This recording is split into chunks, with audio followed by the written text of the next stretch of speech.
Novinha, ne uhanye togovi,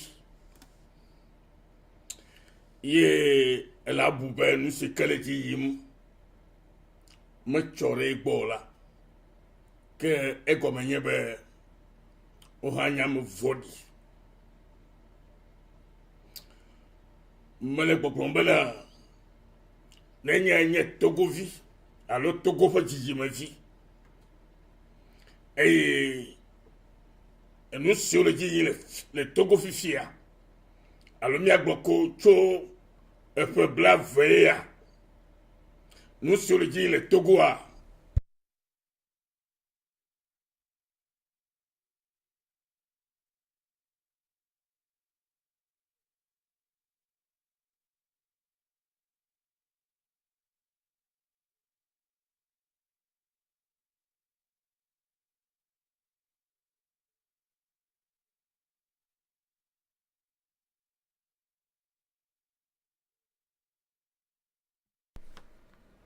Le coucou, nous on le dit, mais ma tête m'a glofie à nous le nasse. Avec Togovi, Didiene là. Et j'avais mieux qu'à là. Mi aglo, ben, nous on me dit la gano le nemao. Et on nous si sinto. Ben, Togovio que minia. Togo ya kwe, et nous fiti on a dit imlea. Nous katawa non enema. Et là ben ma gloko ben mi kata mi tosi am fiti o le tuwa meta. Elle fou de mto. Elle est fou. Elle est fou ale bebe. Et ye modo la ine enema. Et là ben maintenant na enema. Maintenant na enema. Egbela, nenye be Togo la fo. Eye abrode. Se keye miato go hodari nami. Be mi anomena mi avola. Eye be Togo vio kata o la kpogo bena. Yehaya weto fa akpaji. Na evile popo na duwa kata menyena amade o alo menyena fufo pade o kebona Togovio kata vo egbela ni mele pom nene ma nu kanti wa no nene ma o ma ha no vio nu kanti e Togovi Kenya be ye fodu Kenya Afrika eye vituku o kanari ebe yebe Togo a ne o le gbeglem la e ka o Togovi de siade ne o ya be me kai o la alo me chore e bo la ke go me bana e nyam vodi ke go me bana ele gbogbombe yi nyame voilà ni asike blomele ya Vevietona Christo to Vevietona Christo to Miapa Bibla alo maunya ke jimi khose egbobe abrodi popo abrodi tae Christo va de mido abrodi tae Christo va de mido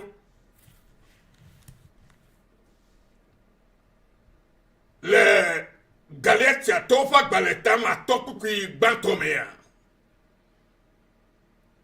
Bibla bonami bena abrode Christo diba mi akpo tae o demido abrode Christo diba mi akpo eyata o demido vovoye Christo Yesu be mi akpo eyata o demido abrode Christo diba mi akpo eyata o demido eyata ye Bible dit bobena eyata minotite sesie anotite sese la ablode popo ke Kristo nami lame alebena mi maganabe wa temi de to be wa ga womi e kurvio aka o me kalijibe Kristo to alo miano vi pasto a monsieur le befa de maufenya gbe segbe e yo le church o ko me yi gbe segbe le gbe domdala mi do la senusia gome abole popo nyebana amena volé pe gbogbome amena volé pe luvome amena volé pe ntilame amena volé pe egota pakpaji ple rusio kata no wona lame yo yabe abole popo e me kalbe Kristo to la senya ya gome e o leviziba ni a Kristo towe a chititre se sie bena a blode keye Kristo nami bemi noeme yete chofa gbedu anyi nami bemi kode de bemi no a blode pokome bemi a vole luvome mi a vole gbogome mi a vole ntilame mi a vole gota kple nusu katabi wame mi a vole dukeme mi le la ejebe mia de fiebe abrole popo fafa de Kristo Yesu nami be abrole popo fafa echi matoto ye Kristo nami eye mia Kristo to la de fia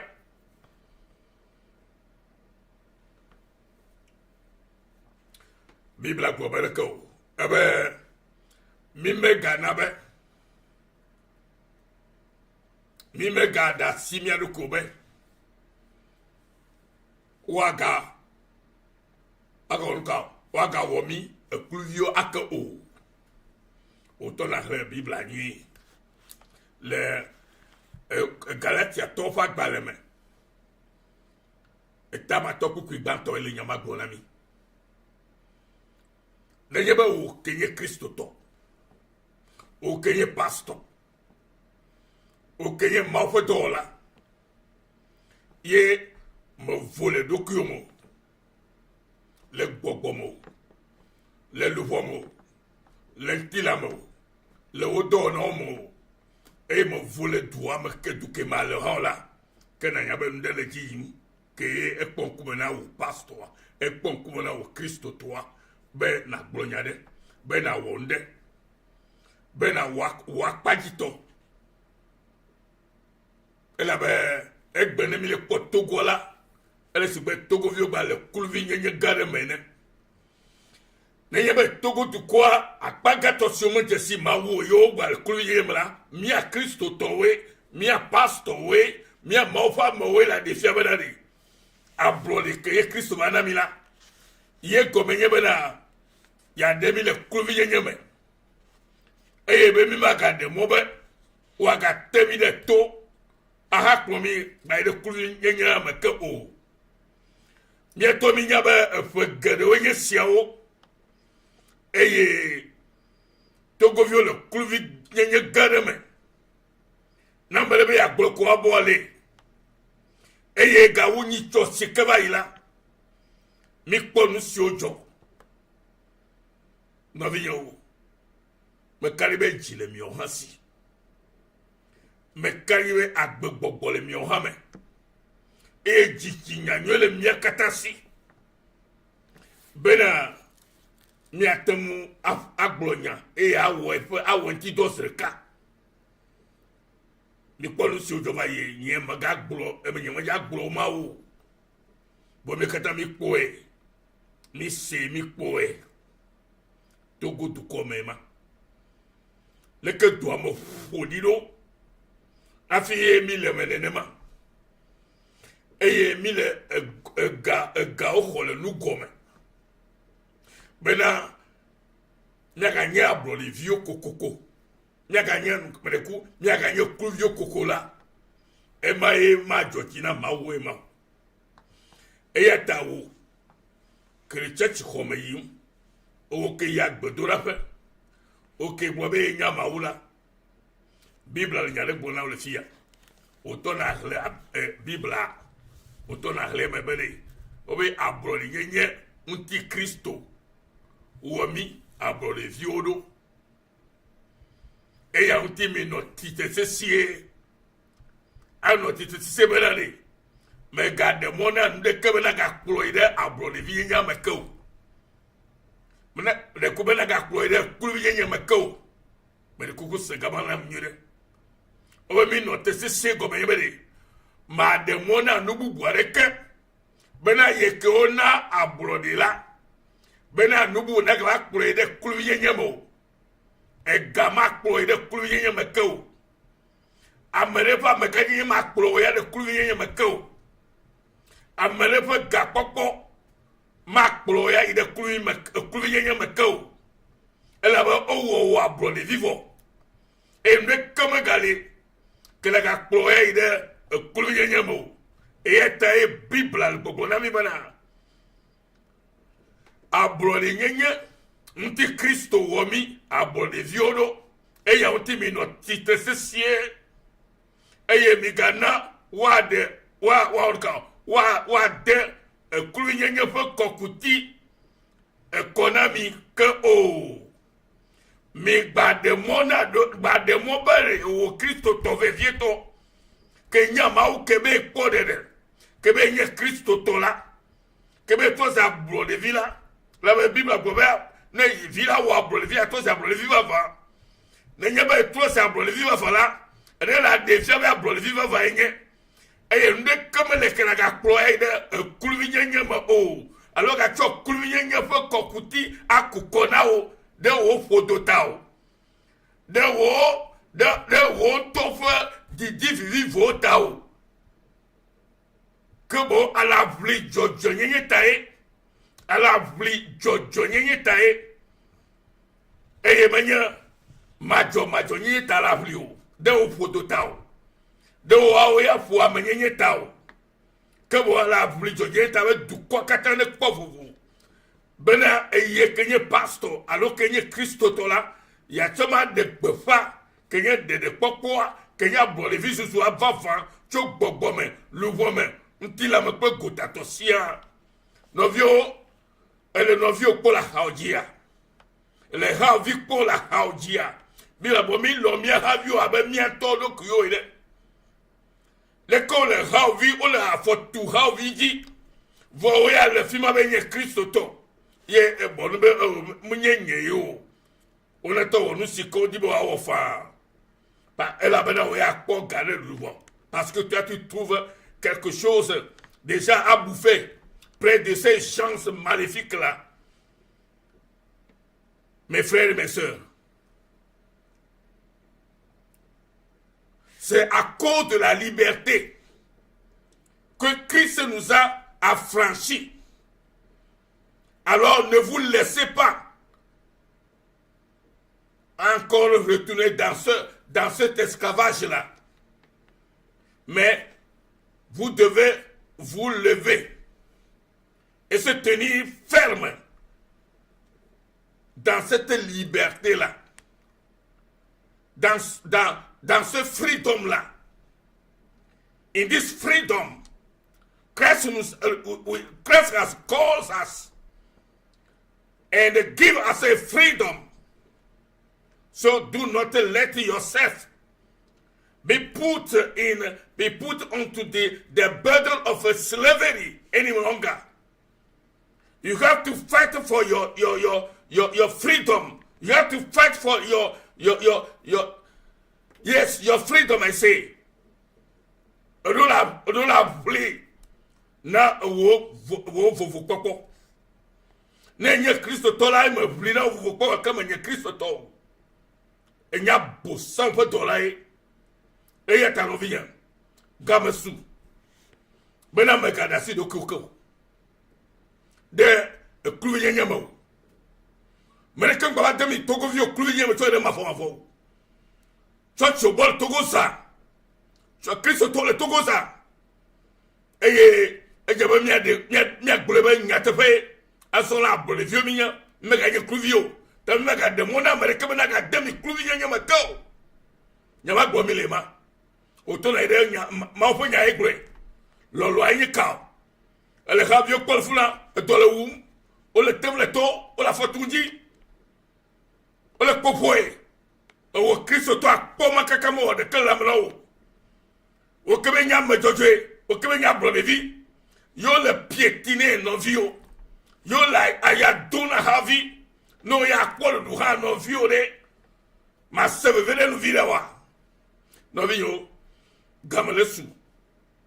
Et mi ma zikwi ko majo nyebena na ko e fian fo le Togo ni badiko igbe e o ha do la gbe o ha gbe me gbe be majo ma ga du fian le Togo ni badiko o ha la gbe me gbe be na nuka e kulvi nyenye ma ga du fian le Togo fa ni badiko ye ma ga nye kulvi na ma re ko la ba yesu va de ivo ye to za bro de vivo a bro de o konami yo mi na bro de me bo over glay be mi atosi kluvina ga mi atosi kluvina maroya no na fotu mi aji ne mi o mi aglobela mo wona ne ke o he maule wonu dragalo e game asuya e ata o Togo vira la fie ne segbe ya ajibu na me no viu ha e na sego mo bena gamasu bena mi Togo viu mi a chitre c'est chier mais on m'a comité kulviye me ko la be abro de vieux mitosu mais la abro viye si la ne soumia si le blibo de demain mais la mia me veve to Kristo to mi do la de fiabo nyabro de viva fao mi do la de fiabo nyabro de viva fao chugbe yaji mais on m'a donné ko ga ko yo de kulviye nyamo ola mo wule mi agbo mi le po ola mo to te to mi le po ye mi mau fa mo ko be mau fa mo je jojo ye pa mo ye mi sikli ye mi bonu dari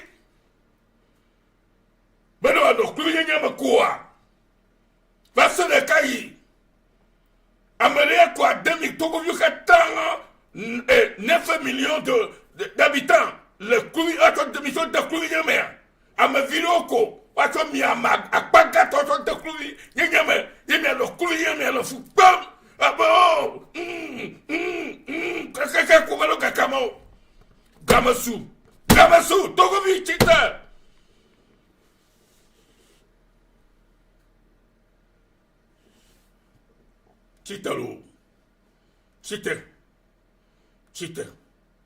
ina ho wo edo vivo do nyenya Togo ni baji atogo fofu koko le Yesu Kristo bon koma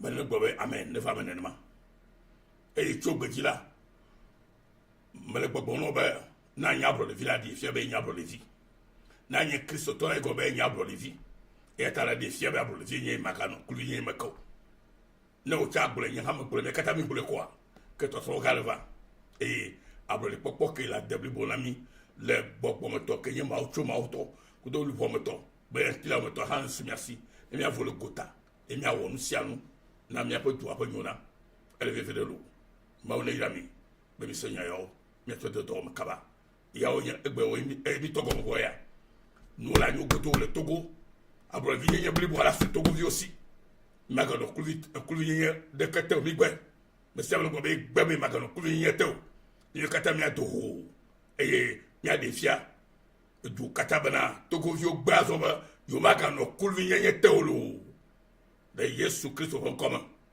ma woni ya mi kam amen.